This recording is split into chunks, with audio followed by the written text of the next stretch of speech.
Succession planning has two folds. One fold is for business continuity and another fold for business excellence. And these two differ. Business continuity is the survival of the business in day to day and be able to be there tomorrow. Business excellence is always, maintaining that edge, that competitive edge, and being on the top 10 worldwide. And we can see that in many organizations that have implemented the successful succession planning through leadership. And we say succession planning would involve basically middle and senior management. That's where you want to have really tactical succession planning in place. You need to look you need to scrutinize and look at the person who has leadership traits and not operational traits. If you bring an operational person to a leadership position, then you have destroyed the company.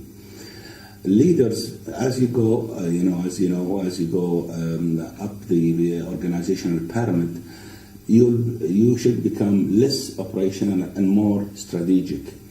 Saying more strategic, that means more holistic view, more out-of-the-box view rather than in-the-box view. And also be a person who has the 3 Ps, that is people, passion, and purpose. You link those 3 together and you get the proper person in place. Any succession planning, in order for it to succeed, has to be simple. Simplicity is the name of the game. It's no more all the complications that you have in assessments, and you bring consultants in and all that. Yes, you will need consultants at one point in time to provide you with maybe extra up-to-date knowledge, but have the plan as simple as possible. Know what you want from the plan.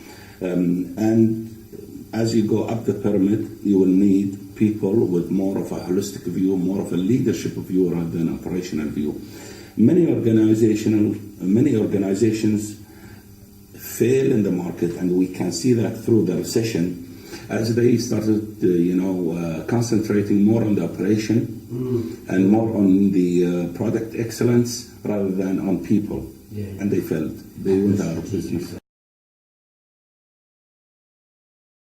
I think the first thing you need to know is to learn the ABCs of your people, what it takes to get them engaged. And engagement is the name of the game.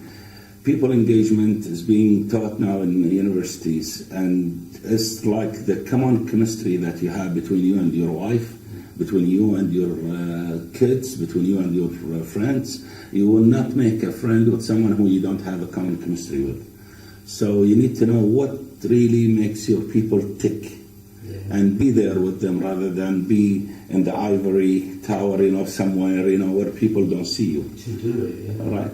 And there are many organizations. In fact, one of the organizations that I came across recently, the CEO has his desk or has his office on the ground floor. And he said, I want to be with my people.